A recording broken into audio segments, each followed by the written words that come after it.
Rim stable. Rim stable. Touchdown confirmed. We're safe on Mars. There is the wheel of the rover. Is that a shadow? That's the shadow of the rover. Curiosity rover on the surface of Mars. I can't believe this. This is unbelievable.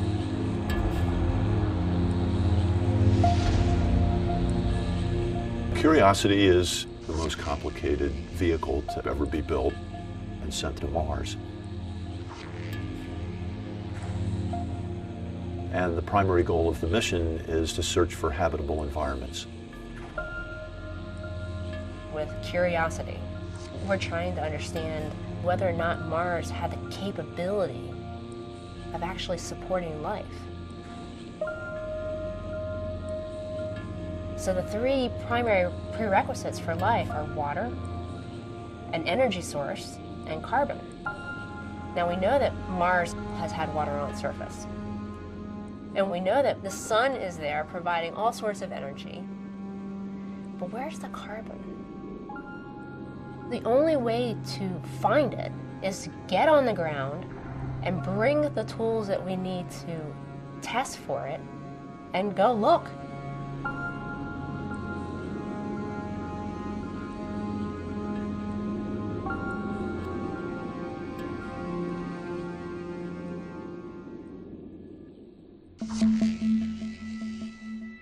Well, we landed on August 5th of 2012, and then we had about 20 days where we did checkout, making sure all the instruments were working properly, making sure that Curiosity, all her subsystems were working properly.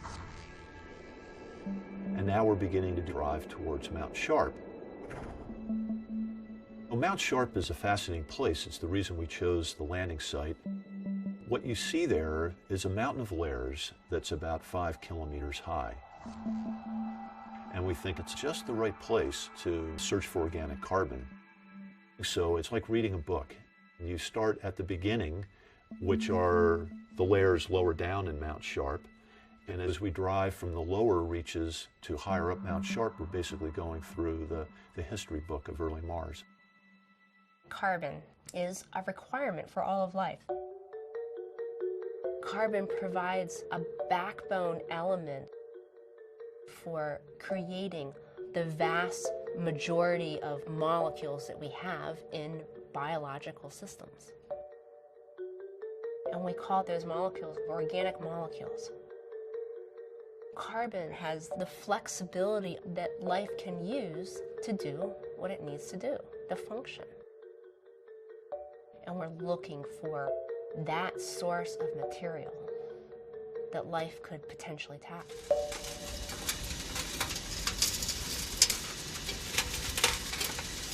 Right now we're in the Mars Yard, which is a facility that we have here at JPL that attempts to mimic what we might encounter on Mars. So when we're driving on Mars, we have to get to where the scientists want to go. Every day they basically say, hey, let's go to that rock over there. And it's our job as the rover drivers to safely navigate the rover from point A to point B. And there might be rocks in the way or steep slopes and loose sand, and we have to navigate all of these different challenges and keep the rover safe. We have found traverses where we can make it up most of the way of Mount Sharp, keeping at slopes below 30 degrees. And we can see from orbit how steep are the hillsides, but we don't know from orbit, is it really loose material? Is it hard packed material? And will the rover be able to really make it up those slopes? That's one of the things that we won't know until we get there.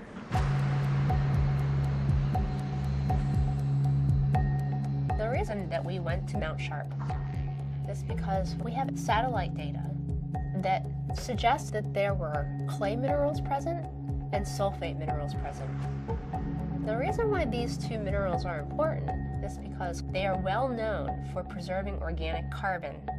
The clays and the sulfates encapsulate organic materials and protect them. And if we want to get to those organic molecules, we have to crack them from the rock itself. We have to release them from the rock.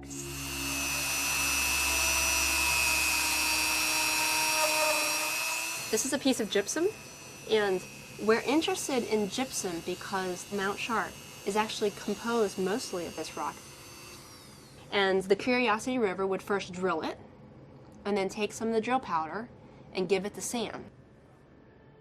Sam is a box inside the belly of the Curiosity Rover on Mars. And condensed inside that box is an entire laboratory for analyzing the chemistry of different rocks and sediments on Mars. We heat up a sample to really, really high temperatures, which will turn that sample into different gases. And the gases get sniffed by the mass spectrometer. That mass spectrometer takes all of the different gases there and it tells us the different molecules that are in that sample. If it's a large molecule, it will break it apart into small pieces and identify each of those small pieces. And with a whole bunch of if, ands, and buts answered, we might be able to address whether or not those rocks actually have organic carbon in them now, or if they ever did in the past. We may or may not ever find evidence for organic carbon during the course of Curiosity's mission. And that's okay with me, because what we're still doing is learning about the environmental evolution of a planet that's very close to Earth. They both started out kind of having the same conditions, and then as time went by, Earth went in one direction and Mars went in the other.